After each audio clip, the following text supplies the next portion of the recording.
Just ahead on American Black Journal, Detroit students are headed back to classrooms in just a few weeks. I'm going to talk with Superintendent Dr. Nikolai Vitti about plans to reopen schools amid the COVID-19 pandemic, plus a long-awaited honor for Detroit's Black Bottom neighborhood. Stay right there. American Black Journal starts right now.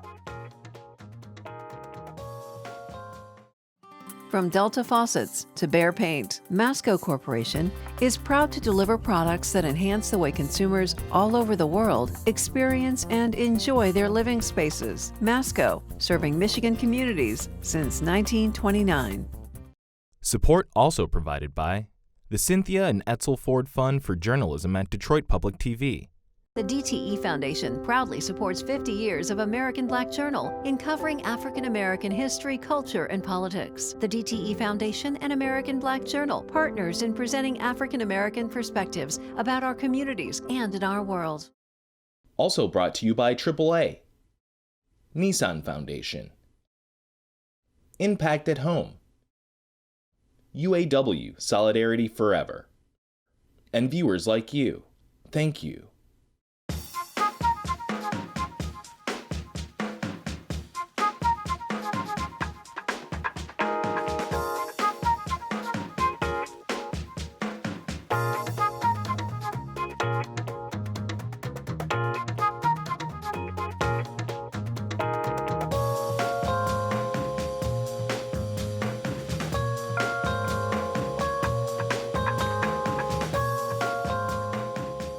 Welcome to American Black Journal. I'm Stephen Henderson, and as always, I'm glad you've decided to join. The start of the school year is just around the corner, and it comes as the nation is experiencing yet another surge in COVID cases, this time due to the Delta variant. Detroit Public Schools say they are going to re-engage students in-person learning as much as possible. Now, they're going to do that with safety protocols in place, and they're going to maintain remote learning options for families who are just not ready yet to send their kids back to school. I spoke with Superintendent Dr. Nikolai Vitti about the district's plans to reopen schools this year. So it has been a while since we had you here, and lots has happened in the interim. Of course, we had 2 years really disrupted by the pandemic. I expect that this year will also be interrupted as we still try to figure out how to make this a part of our normal lives, I guess.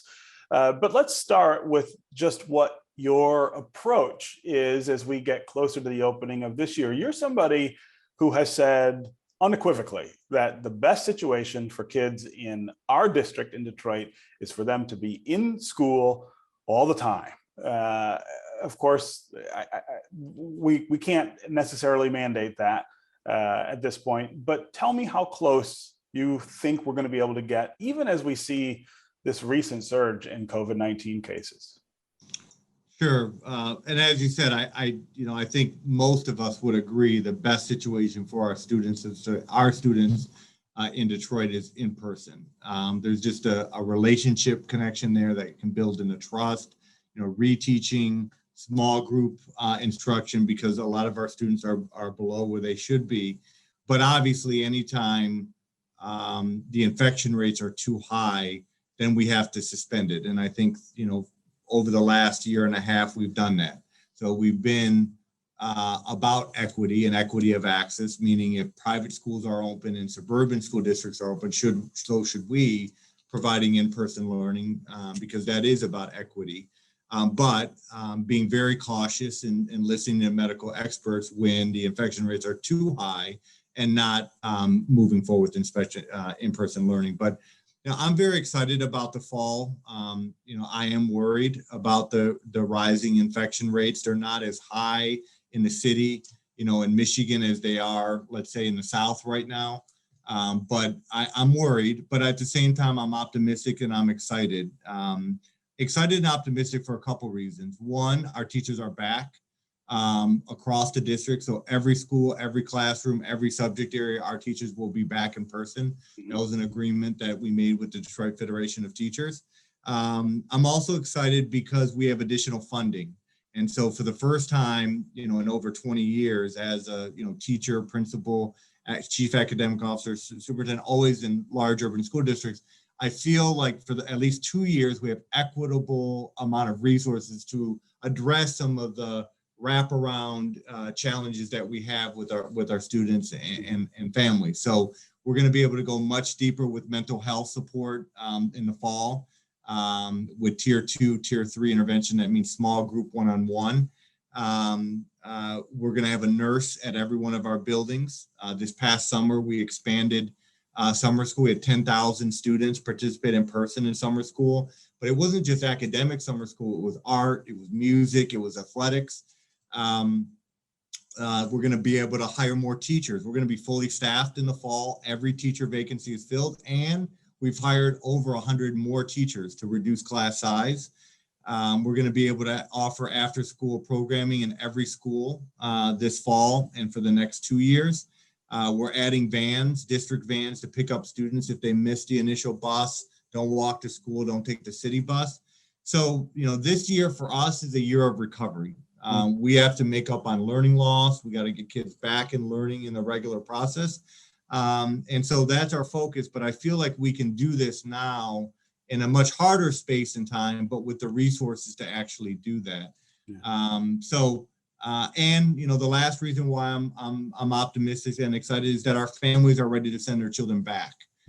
So right now our polling looks at at 80 to 95% of parents are ready to send their children back to school. Wow. I think our number or our percentage of students that want virtual school will always be higher than suburban districts and rural districts, and we have a separate virtual school for that. But I'm excited.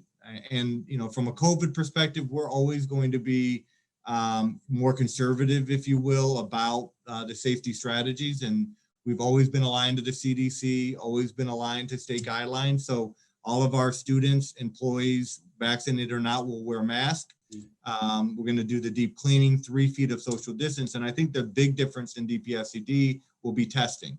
All of our employees, all of our students will test, vaccinated or not. So, we can identify asymptomatic cases. We can identify outbreaks that have not been identified. And we can talk about an infection rate beyond the city rate or even the county rate, the state rate, based on actual infection rates at individual schools and districts. We started testing in the spring, and our infection rate numbers have been less than 1%. In fact, it's been about 0.001 or 0% different weeks. So I've always been saying, I think our students and our employees are actually safer in DPSCD buildings than they are out in the greater society, because in the greater society, everyone's not vaccinated, everyone's not wearing masks, and you don't have a testing process. So I'm excited for the fall.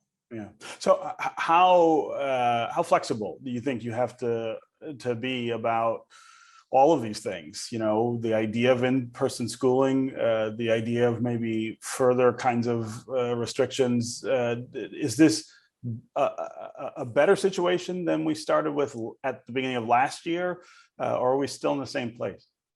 Well, I think we're definitely in a better place than we were last fall for a couple of reasons. One, we ran schools for a year, with the COVID challenge. Now, we had anywhere from 10 to 12,000 students back at that time, and we're looking at probably 40 to 45,000 students back. So the scale will be different, but we did learn how to, identify positive cases, quarantine, identify close contacts.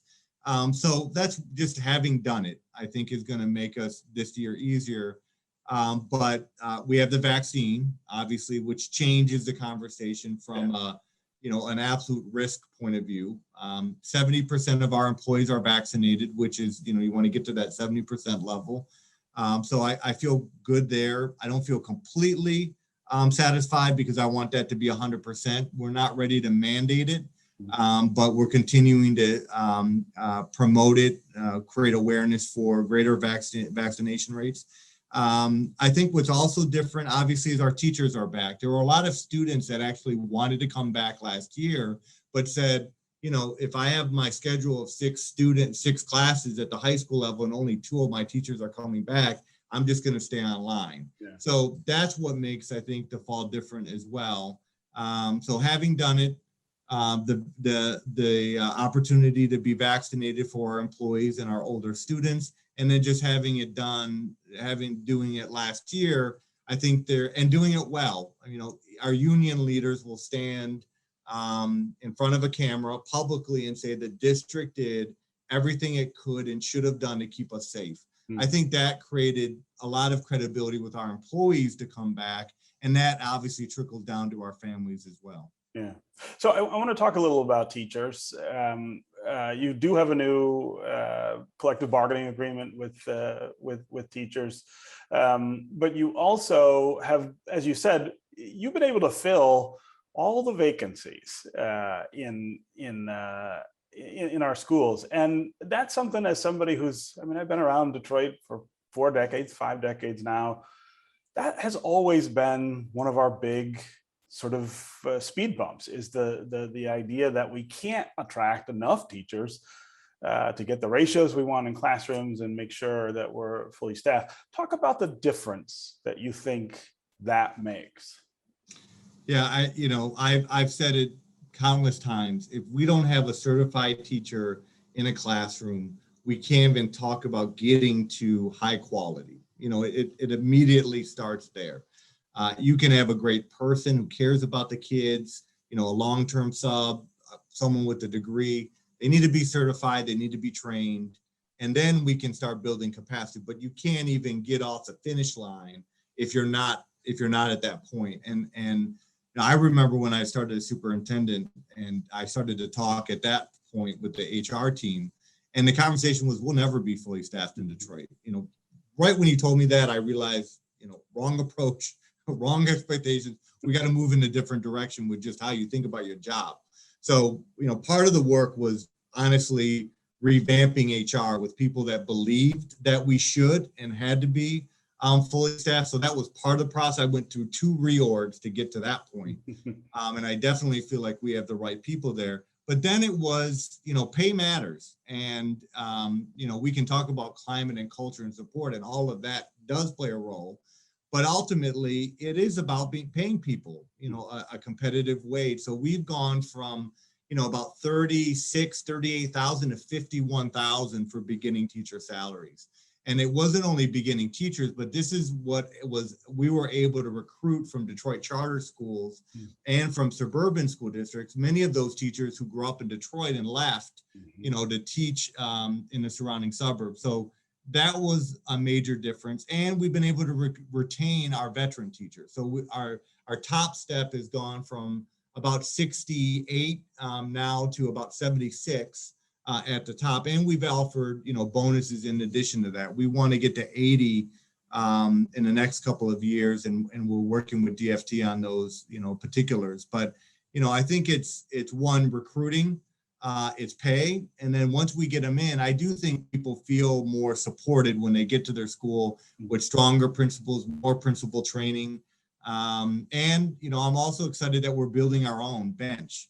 And so we're taking academic interventionists, paraeducators, people that have 4-year degrees that aren't certified, using master teachers that have been in the system to train them in the classroom. So we're actually thinking ahead also in building a bench so this can be sustainable, as we know our most veteran teachers will probably start to retire in the next 3 to 4 years. So we'll be well positioned to actually build our own people that know our kids, been in the classroom, know the challenges and the opportunities.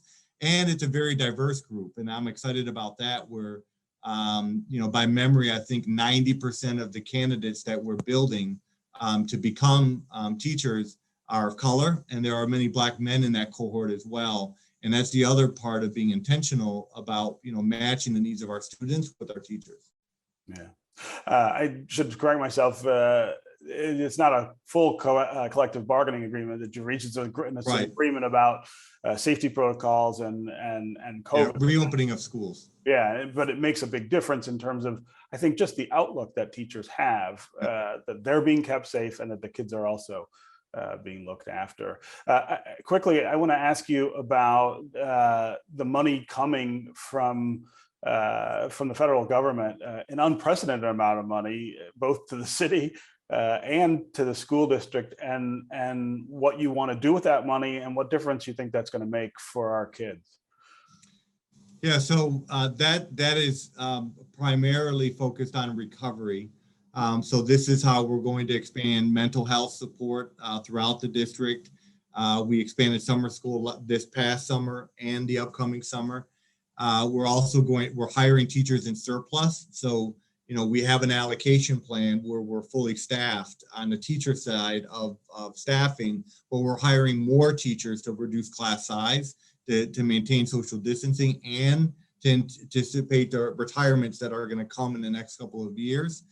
We're using the money for home visits, which has been very successful. So we did that throughout the year, but since school ended, 30,000 home visits have happened. So we're canvassing throughout the city to knock on doors for DPSCD parents and even non-DPSCD parents about DPSCD. These are principals, teachers, central office staff, just meeting one-on-one with families to talk about their school or a potential school. In addition to that, we're going to be able to continue to go one-to-one with our laptops, internet access, and probably, not directly linked to recovery, but probably one of the greatest long-standing issues we have in DPSCD is our facilities. Mm-hmm. So about 600 to 800 million of that 1.2 billion that we're going to receive is going to attack our facility issue. So we were having a lot of community engagements before the pandemic hit about just how funding works, the legacy debt with the operating debt and the bond. And it was clear that we were probably moving in a direction to do another DPSCD bond, which was going to be a hard hill to climb. But now with this funding, we don't have to go to taxpayers. We don't have to raise taxes, and we can put a major dent in our facility. So by January, we'll have a 20-year facility plan, which will be a blueprint set of recommendations on how to deal with buildings like Pershing, Osborne, and Cody that need substantial work, but which the size of the school is not needed, the number of seats. So we're going to engage a community by feeder pattern. Do you agree with the plan? Do you disagree? Should we renovate? Should we build new buildings? Do we consolidate? And the whole conversation is not how we take away, but how do we give back something better, and not to replicate what I call the sins of emergency management in the past. Truly engage people, know that there is a finite amount of money, but how do we best use it?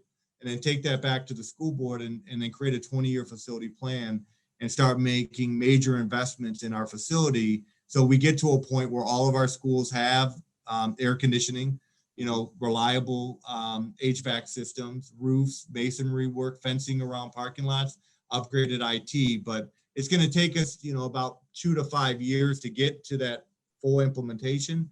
But by the end of this school year, we will have a 20-year facility plan with funding connected to it.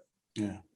Okay, Dr. Nikolai Vitti, it's always great to talk to you, and it's always exciting this time of year, thinking about the opening of schools. Good luck with everything, and thanks for joining us on American Black Journal. Always good to talk to you. Thank you. The rich history of Detroit's predominantly Black neighborhood known as Black Bottom is being celebrated with the installation of a Michigan historic marker. Now, this is an area that was dominated by prominent Black businesses and Black residents until it was raised in the late 1950s and early 1960s to make way for the I-375 interstate and for the Lafayette Park residential district. Producer AJ Walker was there for this long-awaited tribute to an important part of Detroit's Black history. Black Bottom was demolished. Black Bottom is gone, but its magic remains, its legacy remains. And as Detroit shows the world its true resilience as a city, and we celebrate the future, we also celebrate the past, beginning today and in this moment of memorial and recognition. So we never forget and always revere what was Black Bottom. It was a moment that had been decades in the making.